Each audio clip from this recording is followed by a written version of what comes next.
Setelah kita membahas ikan wader pada kesempatan terdahulu, kali ini kita akan kembali membahas ikan lokal perairan umum, yaitu ikan sepat.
Assalamualaikum warahmatullahi wabarakatuh.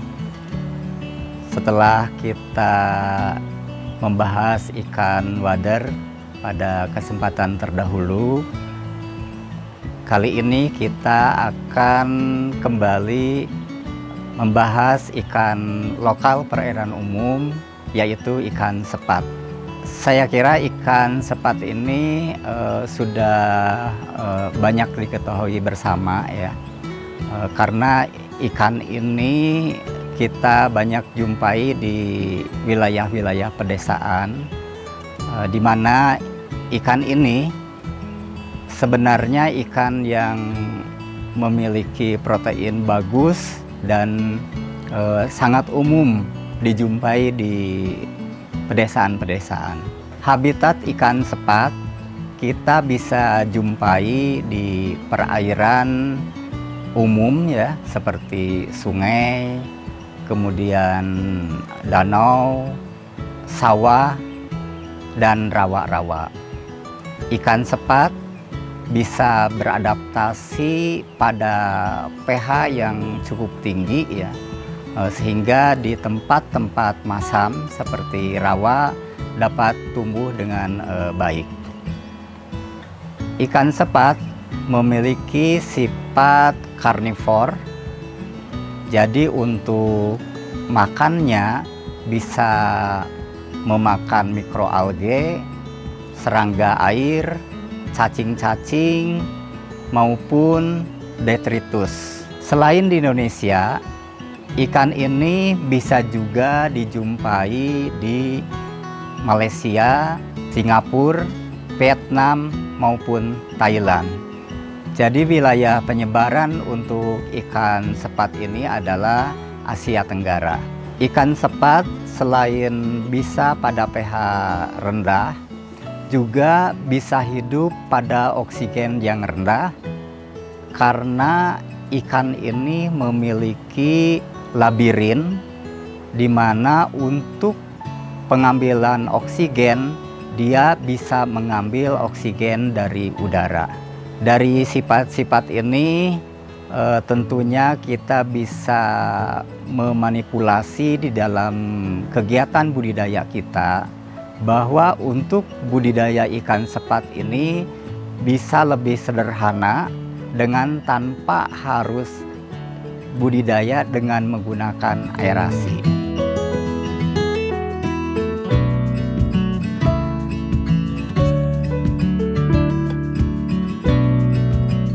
Ada beberapa jenis ikan sepat yang bisa kita jumpai. Pertama, ikan sepat siam, kedua ikan sepat rawa, ketiga ikan sepat madu, keempat ikan sepat mutiara, dan kelima ikan sepat biru. Dari kelima jenis ikan sepat tersebut, ikan sepat siam dan ikan sepat rawa merupakan ikan sepat untuk konsumsi. Sedangkan ikan sepat madu, ikan sepat mutiara, dan ikan sepat biru merupakan ikan sepat untuk ikan hias. Ikan sepat yang dikembangkan di Balai Besar Perikanan Budidaya Air Tawar Sukabumi adalah ikan sepat siam. Keunggulan dari ikan sepat siam adalah ukurannya bisa mencapai lebih dari 20 cm. Sedangkan untuk ikan sepat rawa kita temui maksimal di ukuran 14 cm. Ikan sepat ini biasanya dikonsumsi sebagai ikan asin. Nilai ekonomis ikan asin yang mahal adalah ikan sepat yang ukurannya lebih besar. Tentunya ikan sepat siam ini menjadi ikan asin yang premium. Ikan sepat ini cepat beradaptasi dengan lingkungan baru ya. Dari mulai didatangkan sampai akhirnya ikan ini memijah, ini hanya butuh waktu sekitar 3 bulan saja. Dari induk yang kami dapatkan sebanyak 40 ekor itu diidentifikasi ternyata ada 20 jantan dan 20 betina. Dari 20 pasang yang kami pijahkan, kami mendapatkan kurang lebih 6-7 sarang per periode pemijahan selama kurang lebih 1 bulan. Biasanya pada saat akan memijah, induk jantan akan membuat sarang berupa gelembung-gelembung udara. Gelembung-gelembung udara tersebut akan berkumpul dan menempel pada daun pisang yang memang sudah kita sebar di seluruh permukaan bak. Kita akan melihat perubahan warna ya. Gelembung itu berwarna putih, tetapi pada saat induk sudah memijah, biasanya gelembung itu terlihat ada butiran-butiran yang berwarna kekuningan. Kalau kita amati lebih jauh, butiran kekuningan itu merupakan telur daripada ikan sepat ini. Pendederan untuk ikan sepat ini cukup mudah. Kita cukup menyediakan bak yang berisi air kurang lebih 40 cm. Kemudian kita tebarkan daun-daun pisang kering ya. Sehingga akan tumbuh pakan alami infusoria untuk pakan larva ikan sepat. Larva ikan sepat ini kita dederkan sebagai pendederan pertama dengan waktu kurang lebih 1 bulan. Pada 1 bulan tersebut kita mulai memberikan pakan buatan di minggu ketiga. Pakan buatan yang kita berikan adalah pakan berbentuk serbuk dengan protein kurang lebih 40%. Dan pada 2 minggu pertama kita tidak memberikan pakan buatan, larva cukup makan infusoria yang kita tumbuhkan dengan daun pisang kering tersebut. Setelah 1 bulan kita panen benih ikan sepat sebagai benih dederan pertama dengan ukuran benih berkisar antara 1-2 cm. Adapun kelangsungan hidup pada pendederan pertama ini berkisar antara 75-80%. Setelah kita melewati pendederan 1, ikan kita pindahkan ke bak berikutnya untuk kegiatan pendederan kedua. Pada pendederan kedua, kita bisa menempatkan ikan dengan kepadatan 500 ekor per meter kubik.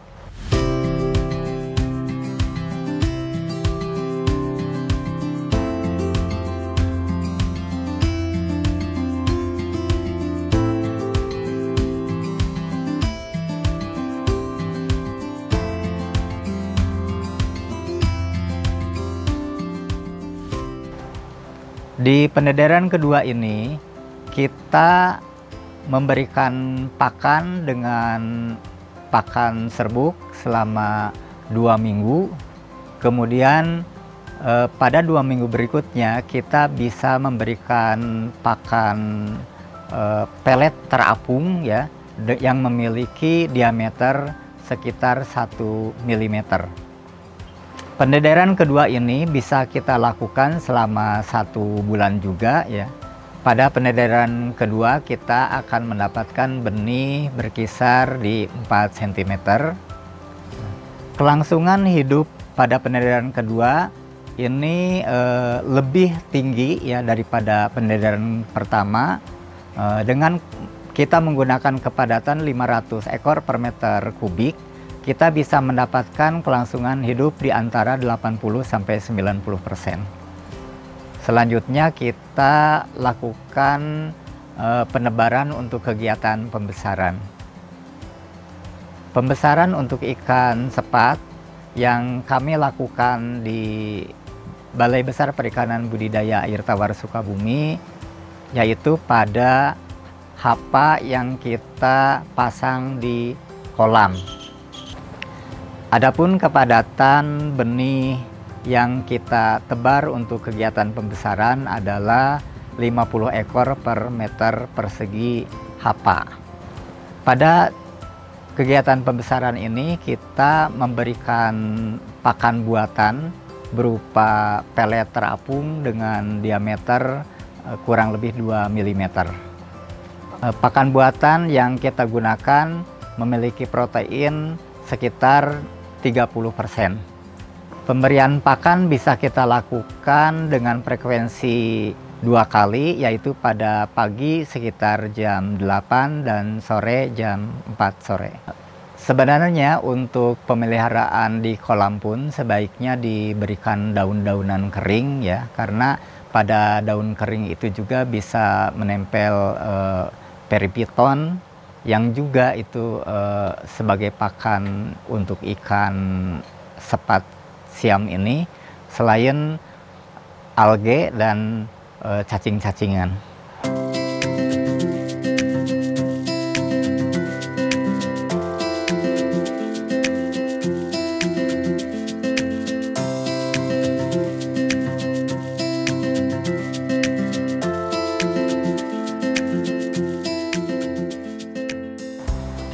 Untuk kualitas air yang dibutuhkan pada kegiatan pembesaran ikan sepat ini sama seperti pada pendederan, jadi tidak terlalu spesifik, sehingga bisa kita juga menempatkan ikan ini pada kondisi air yang hijau maupun coklat tanpa harus menggunakan air yang jernih. Dengan kita menjual benih ukuran 4 cm dengan harga antara 500 sampai 750 rupiah per ekor, kita akan mendapatkan margin sebesar 250 rupiah per ekor. Jadi dalam satu periode pemeliharaan, dengan kita hanya memiliki induk sebanyak 20 pasang, kita akan mendapatkan penghasilan bersih secara rutin sebanyak Rp1.500.000 per bulan. Karena selama ini ikan sepat diperoleh dari hasil penangkapan di alam, sementara konsumsi ikan sepat di masyarakat cukup tinggi, terutama dalam bentuk olahan ikan asin, sehingga ini merupakan suatu potensi bagi kita untuk bisa melakukan kegiatan budidaya ikan sepat. Kunci dari kegiatan budidaya tentunya adalah tersedia benih yang cukup yang akan digunakan pada proses budidaya. Mari kita melakukan kegiatan pembenihan ikan sepat secara massal, sehingga kita akan mengurangi penangkapan ikan sepat yang berlebihan di alam.